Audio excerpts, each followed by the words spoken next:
Ada satu hal yang menarik di pos 2 ini. Menarik yang saya maksud di sini tentu hal yang berbau misteri. Di pos 2 ini pernah ada satu kejadian pendaki cewek yang meninggal saat bermalam di sini.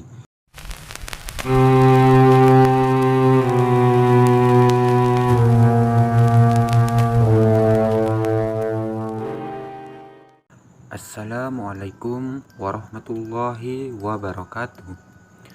Di video kali ini saya akan membagikan pengalaman atau cerita mistis pendakian saat pada malam 1 Suro di Gunung Lawu. Untuk Anda jangan lupa untuk klik tombol subscribe supaya channel ini bisa berkembang pesat, dan jangan skip video ini. Mungkin ada pelajaran yang bisa Anda dapatkan dari pengalaman saya ini.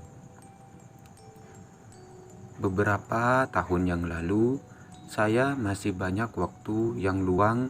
Bisa dipastikan saat menjelang 1 Suro, saya selalu menghabiskan malam di puncak Lawu. Jikapun boleh berbangga diri, saya sudah menjejakinya lebih dari 8 kali. Pertimbangannya, selain karena hal yang sifatnya pribadi, tentu saja pada malam 1 Suro bisa dipastikan juga puncak Lawu sangat ramai. Tentu saja tanpa mengesampingkan ramainya pendakian saat pergantian tahun baru Masehi atau malam menjelang perayaan kemerdekaan 17 Agustus. Seperti biasa, menjelang pergantian tahun baru, kami berencana untuk menghabiskan malam di puncak Lawu bersama dengan beberapa rekan yang memiliki hobi yang sama dengan saya. Karena domisili kami berbeda kota, jauh hari sebelumnya kami sudah janjian untuk ketemu di Cemoro Sewu. Singkat cerita, setelah semua sudah datang, kalau tidak salah waktu itu ada 5 orang termasuk saya. Karena satu teman yang lain berhalangan datang, meski ganjil, kami tetap memutuskan naik. Meski mitosnya jika ganjil akan banyak hal gangguan dalam pendakian. Kita niati bismillah saja dengan maksud yang baik. Insya Allah tidak akan terjadi hal-hal yang tidak kita inginkan. Jam waktu itu menunjukkan pukul 3:30. Kami berlima memutuskan naik dengan pertimbangan sebelum tengah malam sudah sampai di puncak.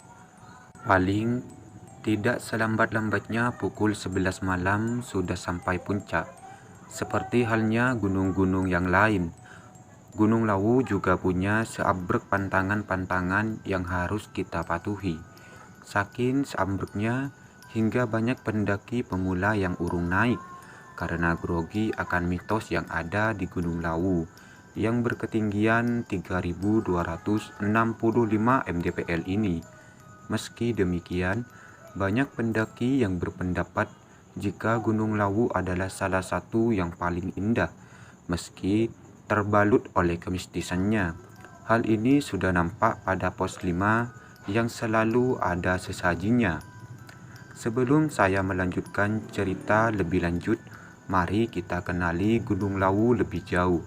Siapa tahu di antara kerabat akar rasa belum mengenal Lawu lebih dekat. Gunung Lawu seperti sudah saya jelaskan, berdiri angkuh pada ketinggian 3.265 mdpl. Ini sudah cukup membuat kita menggigil, terlebih pada musim kemarau. Tentang letaknya, Gunung Lawu berada di Kabupaten Magetan, Jawa Timur, dan Kabupaten Karanganyar, Jawa Tengah. Artinya, Gunung Lawu ini keberadaannya seakan sebagai pembatas dua provinsi, yaitu Jawa Timur dan Jawa Tengah. Berbeda dengan Gunung Merapi yang kesohor itu yang termasuk gunung yang aktif dan seringkali bergejolak. Gunung Lawu termasuk gunung yang ngaso atau istirahat. Artinya, Gunung Lawu sebenarnya gunung dalam kategori berapi, karena dalam catatan sejarahnya diperkirakan pernah meletus terakhir kalinya pada media 28 November 1885, yang kemudian tidak atau belum aktif lagi hingga kini. Gunung Lawu memiliki 3 puncak, Puncak Hargo Dalem, Hargo Dumiling, dan Hargo Dumilah. Yang terakhir ini adalah puncak tertinggi. Gunung Lawu menyimpan misteri pada masing-masing dari 3 puncak utamanya dan menjadi tempat yang dimistoskan sebagai tempat sakral di tanah Jawa. Harga Dalem diyakini sebagai tempat pamoksan Prabu Brawijaya Pamungkas. Harga Dumiling diyakini sebagai tempat pamoksan Ki Sabdo Palon, dan Harga Dumilah merupakan tempat yang penuh misteri yang sering dipergunakan sebagai ajang menjadi kemampuan olah batin dan meditasi. Baik demikian sekilas tentang Gunung Lawu. Sekarang kita kembali pada cerita mistis seperti maksud dari video ini. Seperti juga sudah saya jelaskan di video ini, hampir setiap gunung mempunyai pantangan-pantangannya tersendiri. Percaya tidak percaya, tidak ada larangan kalau kita melanggarnya. Namun demikian, sebagai seorang pendaki atau penjelajah, tentu akan menghormati itu semua. Serasional apapun pemikirannya, alam dengan segala keindahan dan kemistisannya, dan hal ini juga berlaku pada Gunung Lawu. Seperti misalnya, saat mendaki Gunung Lawu, ada pantangan yang tidak tertulis untuk tidak mengeluh, apalagi mengeluarkan ucapan-ucapan yang bernada kotor. Sejauh pengalaman, perasaan ini timbul di tengah perjalanan. Bisa jadi karena efek kelelahan dan keinginan untuk lekas sampai puncak. Dan satu hal lagi yang tak kalah penting saat mendaki Gunung Lawu ini, jangan sekali-kali mengganggu burung jalak gading yang memang sering mengikuti para pendaki. Dalam cerita tutur, jalak gading ini adalah jelmaan salah satu penguasa Gunung Lawu. Dan hal ini juga dialami salah satu teman saya saat di pintu masuk saat akan memulai pendakian. Meski dengan nada bercanda, dia menyuruh kami jalan duluan dan dengan entengnya mengatakan Lawu itu seperti rumah baginya. Hal ini sangat dimaklumi karena di antara kami yang lain, dia memang lebih sering naik Lawu dibandingkan kami. Begitu sampai di pos 1, kami berlima istirahat. Waktu sudah menjelang maghrib, kami disambut oleh burung jalak gading yang bertengger di ranting semak-semak tak jauh dari pos 1 tempat kami istirahat. Melihat ada jalak gading, saya menyapanya dan memang begitulah adabnya saat ketemu jalak gading ini saat mendaki Gunung Lawu. Ada sedikit keanehan di sini. Biasanya dengan saya packing dengan makanan jalak gading itu mau memakannya, tapi kali ini tidak, malah cuma melihat saja dengan sorot mata tajam dan tak lama kemudian terbang. Setelah sebagian dari kami sholat maghrib, kami meneruskan jalan. Keanehan-keanehan mulai menyertai perjalanan kami. Belumlah sampai di pos 2, kami mendengar auman harimau. Hal ini sudah tidak masuk di akal. Bukankah harimau Jawa telah lama punah? Kami hanya saling pandang dan mengucap salam atas kehadiran suara yang tak lazim itu. Maksud uluk salam yang saya maksud di sini adalah salah satu kebiasaan yang dituturkan orang tua terdahulu jika mendapati suatu yang di luar kelaziman, sebagai bentuk permisi numpang lewat dan maksud yang baik dalam tujuan pendakian ini. Seperti ditumpahkan, tak berapa lama setelah kami mendengar auman harimau tersebut, hujan tiba-tiba datang dengan lebatnya.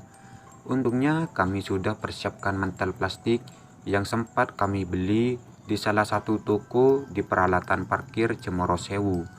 Dengan sedikit tertatih karena licin, tak beberapa lama kami sampai pos 2. Istirahat lagi karena sepertinya hujan tidak kunjung reda. Ada satu hal yang menarik di pos 2 ini. Menarik yang saya maksud di sini tentu hal yang berbau misteri. Di pos 2 ini pernah ada satu kejadian pendaki cewek yang meninggal saat bermalam di sini. Disinyalir cewek ini meninggal karena menghirup belerang. Setelah kami berembuk, akhirnya kami putuskan untuk meneruskan jalan tanpa harus menunggu hujan reda. Dari pos 2 menuju ke pos 3 tidak terjadi hal-hal yang di luar nalar. Adanya kami kecapean karena trek pendakian mulai curam, adanya membuat kami sesekali ngedumel meski dalam tahan kewajaran. Tanpa singgah di pos 3 kami laju menuju pos 4. Dan inilah trek yang paling menguras tenaga. Ada beberapa trek yang kemiringannya hampir 60 derajat menurut saya. Kerabat akar rasa bisa bayangkan keadaan hujan harus meniti trek berbatuan yang curam itu. Hingga keluarlah ujaran spontan dari salah satu teman kami. "Asem atuh tenan, awak pegel kabeh." Teman saya Ismail ini memang logat Surabayanya kental. Maklum dia berasal dari Mojokerto yang memang dialognya tidak jauh beda dengan Surabaya. Salah satu dari kami memperingatkan ucapan Ismail ini, meskipun toh itu hanya candaan atau umpatan sama diri sendiri. Sejalan dengan itu, kami terus menapak tebing yang terjal itu. Kurang konsentrasi sedikit saja fatal akibatnya. Pada trek pos 3 ke pos 4 ini, alamat tergelincir ke lembah yang curam. Terlihat sekali rekan Ismail ini kelelahan.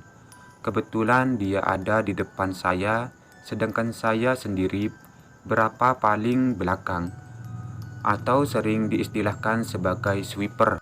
Saya menyadari keadaan yang dialami oleh Ismail, makanya tanpa diminta saya menawarkan untuk istirahat sejenak.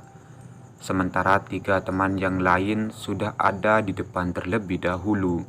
Tak lebih dari 10 menit, kami istirahat sambil mengatur nafas yang sempat tersengal-sengal karena kelelahan.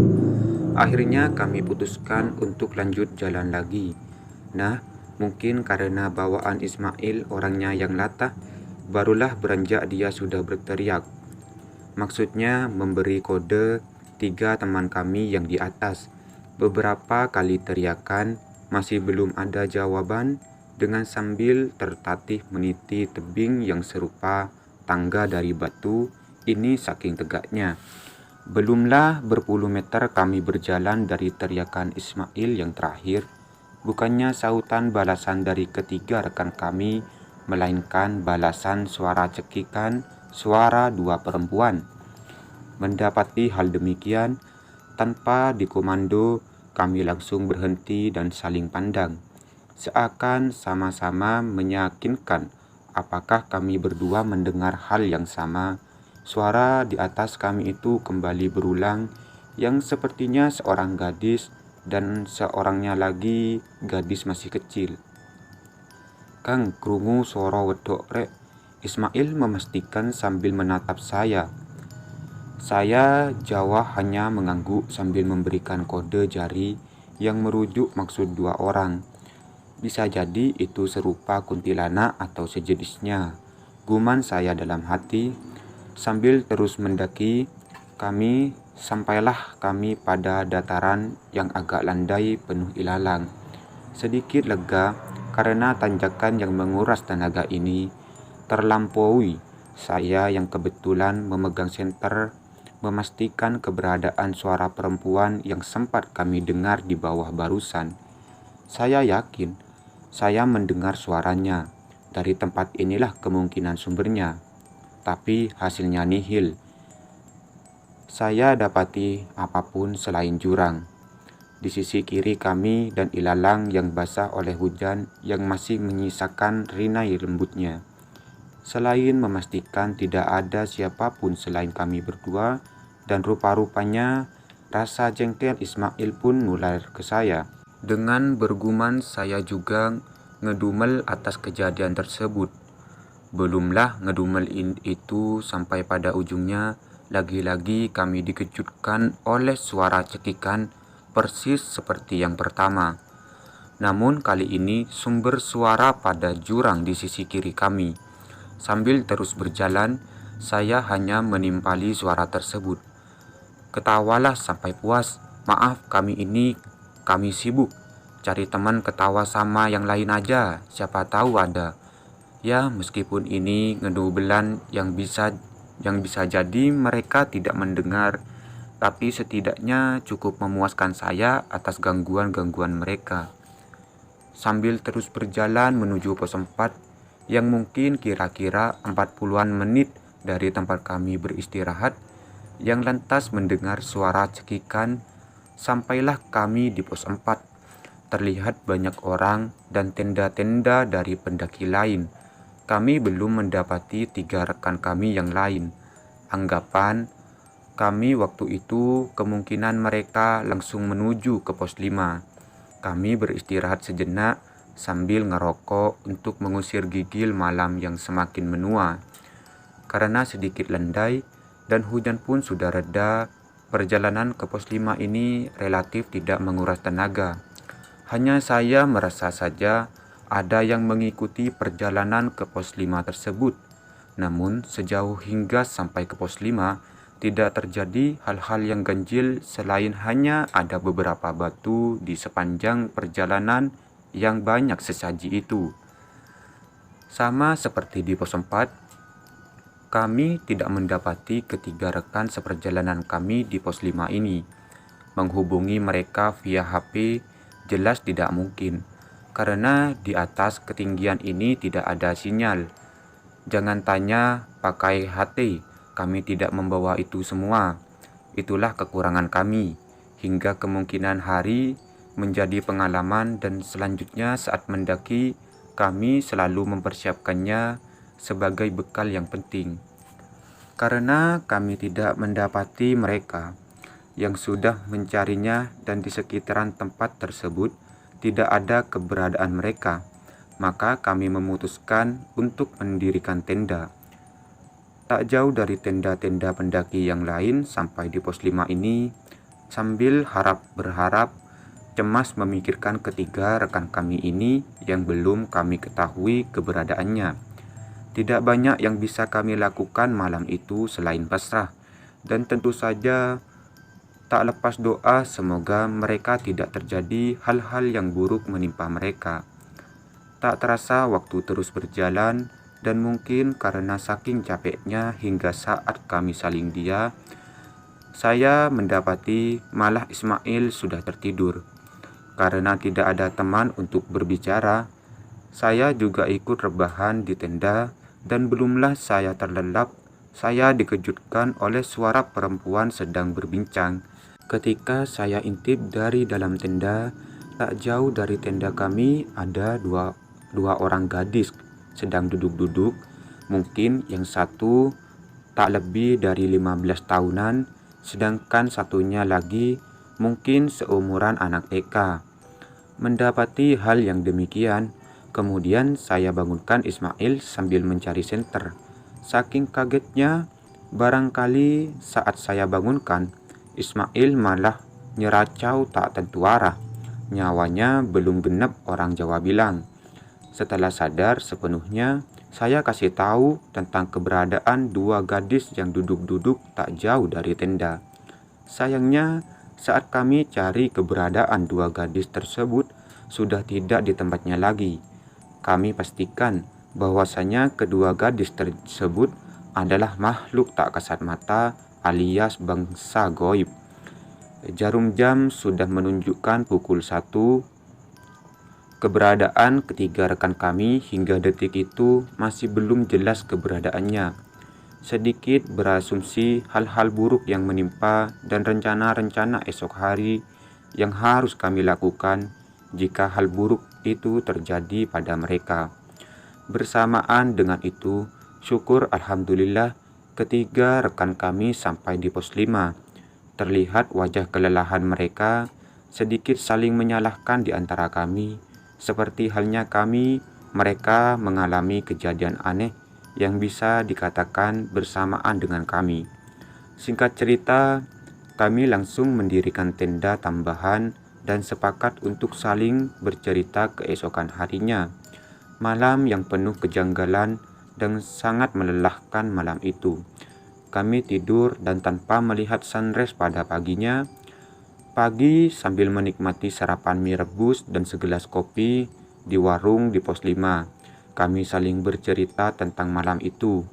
Rupa-rupanya ketiga rekan kami hampir disesatkan oleh arahan orang tua yang duduk tak jauh pos 4 ketika akan menuju ke pos 5. Pagi sambil menikmati sarapan mie rebus dan segelas kopi di warung di pos 5, kami saling bercerita tentang malam itu.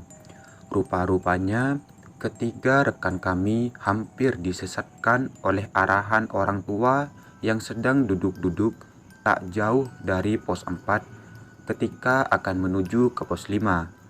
Mereka disesatkan hampir sampai goa di Bukit Lawu yang dekat Sabana itu. Seperti yang kita tahu, tempat tersebut adalah pasar setannya Gunung Lawu. Tragisnya, senter yang mereka bawa tidak menyala. Mungkin konslet karena basah oleh hujan. Untungnya masih ada senter HP yang membantu penerangan jalan mereka ini. Beruntung ada bapak-bapak salah seorang penjual di warung di pos 5 ini yang malam itu hendak turun.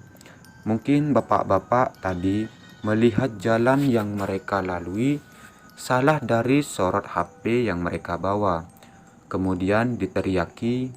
Syukur ketiga rekan saya tadi langsung merespon teriakan bapak tadi.